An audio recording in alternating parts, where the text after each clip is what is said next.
एक और अहम खबर सामने आ रही है। बरतानवी लड़ाका तैयारे की भारत में हंगामी लैंडिंग। नाज़रीन, आज 4 अहम खबरों के हवाले से आपको आगाह करूंगा और ये चारों अहम खबरें जो हैं वो भारत से रिलेटेड हैं। एक बहुत बड़ा ब्रेक थ्रू हो रहा है, बहुत बड़ा ब्रेक थ्रू हुआ है और भारतीय आसमान में लंबे वक्त तक घूमता रहा F-35 इस उम्मीद के साथ कि भारत एक इमरजेंसी लैंडिंग कराने के लिए F-35 फाइटर जेट को ग्रीन सिग्नल दे देगा। ईरान और इजराइल के बीच में जंग छिड़ी है और इसी जंग के बीच F-35 पर एक जबरदस्त आफत टूट पड़ी। F-35 आसमान से जमीन पर किसी भी वक्त गिर सकता था। एजेंसी के मुताबिक F-35 तैयारा ईंधन खत्म होने पर केरला एयरपोर्ट पर उतार लिया गया है। इंडियन एयरफोर्स ने एतराफ किया है कि हमने बरतानवी लड़ाका तैयारे को मदद फराहम की है। तो ये वफा क्या होती है पता नहीं, क्या मैं और आप इसे पहचानते भी हैं? तो नेतन्याहू नरेंद्र मोदी तो मेरे ख्याल से बिल्कुल बिछड़े हुए भाई लगते हैं। ट्रम्प के साथ मामलात बन गए हैं, अमेरिका के साथ मामलात बेहतर हो गए हैं, जबरदस्त फर्स्ट क्लास, और अब ईरान वाली एपिसोड अमेरिका सामने लेके आया। ये मैं आपको बड़ा मेरे से लिख लें, ये पाकिस्तान के ऊपर अटैक आएगा। लेकिन समय रहते भारत द्वारा दी गई मदद के कारण ब्रिटेन का F-35 सुरक्षित लैंड कर पाया। ब्रिटिश F-35B लाइटनिंग 2 लड़ाकू विमान को हिंद महासागर के ऊपर उड़ान भरते समय ईंधन कम हो जाने के कारण भारत के सरजमी पर उतरना पड़ा। तो बरतानवी लड़ाका तैयारे की भारत में हंगामी लैंडिंग। खबर एजेंसी के मुताबिक F-35 तैयारा ईंधन खत्म होने पर केरला एयरपोर्ट पर उतारा गया है। जी हेलो दोस्तों, मैं हूं कमर चीमा। उम्मीद है आप लोग ठीक होंगे। दोस्तों, भारत के वज़ीर-ए-आज़म नरेंद्र मोदी 3 दिन के ट्रिप के ऊपर जो है वो 2-3 इम्पोर्टेंट मुल्कों में निकले हैं और कहा यह जा रहा है कि G7 में जो इनको इनविटेशन मिला है, ये उनकी कामयाब डिप्लोमेसी, उनकी कांस्टेंट रेलेवेंस की वजह से मिला है। भारत में F-35 की लैंडिंग ऐसे वक्त पर हुई जब उसका फ्यूल लगातार खत्म हो रहा था। इमरजेंसी लैंडिंग केरल के तिरुवनंतपुरम अंतर्राष्ट्रीय हवाई अड्डे पर आपातकाल तौर पर कराई गई। नाज़रीन, आज आते हैं एक इंतहाई अहम स्टोरी की तरफ। हमारे साथ मौजूद हैं जनाब जनरल रिटायर्ड गुलाम मुस्तफ़ा साहब। बहुत शुक्रिया जनरल साहब। जनरल साहब, ये फरमाइए कि आप तमाम you have been watching all these developments from very close quarters, I know, और बड़ा कंट्रीब्यूशन है आपका वतन अजीज़ के हवाले से। मगर ये बताइए कि ये जो इन्होंने फैसला किया है, सबसे पहले तो हमें ये बताएं कि ये क्या जो भी ये सप्लाई कर रही थी, ये किस हद तक हैम्पर कर सकती हैं हमारी जो एक दिफाई ज़रूरियात हैं, और ये कितनी संगीन हैं ये अलामती हैं जो स्लैब की हैं पाबंदियाँ। जनरल साहब, 5वीं पीढ़ी का ये स्टील्थ लड़ाकू विमान ब्रिटेन के HMS prince of Wales carrier strike group का हिस्सा है, जो मौजूदा समय में हिंद प्रशांत क्षेत्र में कार्यरत है। दिस इज व्हाट इंडिया जो है वो कह रहा है। And other than that, Narendra Modi साहब जो है वो क्रोशिया जा रहे हैं और साइप्रस जा रहे हैं। ये ऑब्वियसली बड़ी सिग्निफिकेंट पोजीशंस हैं यहाँ पे साइप्रस, और उसकी वजह ये है कि कहा जा रहा है कि मोदी साहब बहुत जल्द साइप्रस में पहुंच जाएंगे। और मैं आपको, जिन लोगों को नहीं पता, बताता चलूं कि जो साइप्रस है इंडिया के लिए बड़ा मैटर करता है। साइप्रस इंडिया के लिए बड़ा मैटर करता है। वो कैसे? मोदी साहब साइप्रस पहुंच रहे हैं।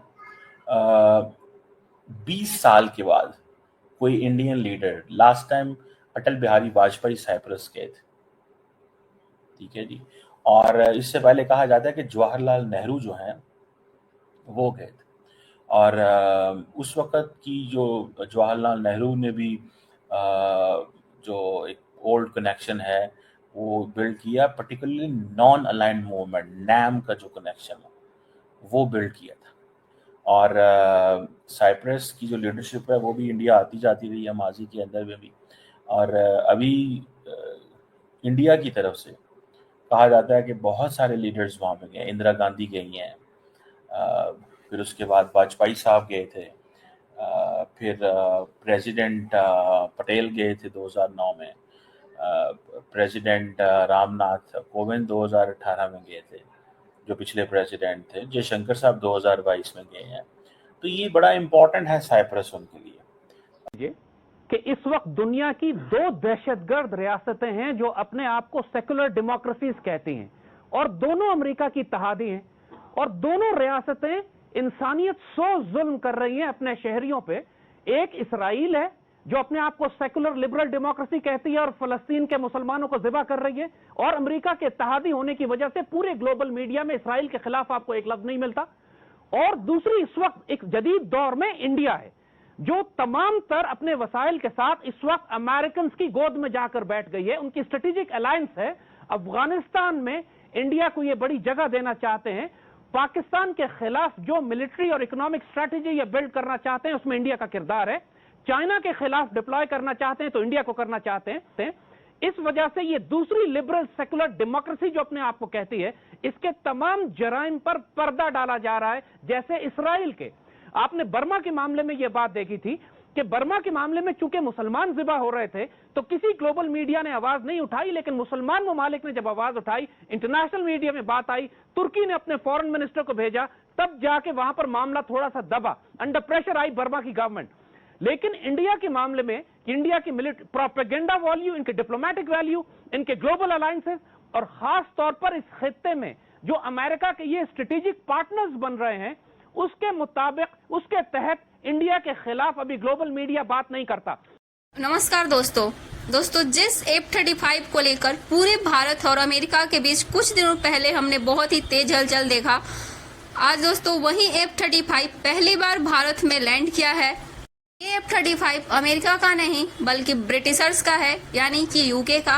ईंधन की कमी की वजह से केरल में उसको इमरजेंसी लैंडिंग कराई गई है। तो दरअसल बताया जा रहा है कि ये फाइटर जेट कहीं जा रहा था, बीच में इसमें ईंधन की कमी हो गई, जिसकी वजह से इसे केरल के तिरुवनंतपुरम इसे उतारा गया, जिसको देखने के बाद दोस्तों पूरी दुनिया इस टाइम हैरान है। लेकर लोग अलग अलग अटकलें लगा रहे हैं कि ऐसा भी क्या हो गया कि भारत में ही उतारना था, और फ्यूल की कमी की वजह से लगता है ये सब प्री प्लान्ड है। दोस्तों पाकिस्तान ने इस पर पूरे भड़के हुए हैं कि ऐसा क्यों होता है, कि लोग भारत को ही क्यों चुनते हैं, हमारे देश में कोई भी नहीं आता। दोस्तों इन पाकिस्तानियों का रोना धोना तो लगा रहता है, भारत को देखकर ये लोग जलते रहते हैं, और हमने देखा कि कल ही आसिम मुनीर का भी इंटरनेशनल बेइज्जती हुआ है। फिलहाल दोस्तों वीडियो को लाइक और शेयर कीजिए और चैनल को भी सब्सक्राइब कीजिए। चाइना जो है ना, आप कह लें कि जी वो कर रहे हैं बिजनेस, ठीक है, business cup of T is cup of T, ठीक है।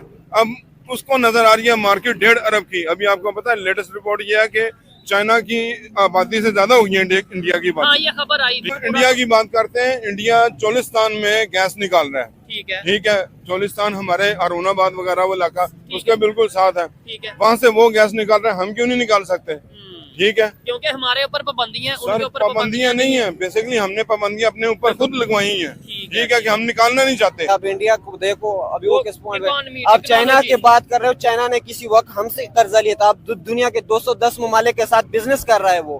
अब जब उसकी बात आती है तो उधर यूएन में लोग की पाँव हिल रहे हैं, खड़े हो जाते हैं कि ये कैसे निकल गया।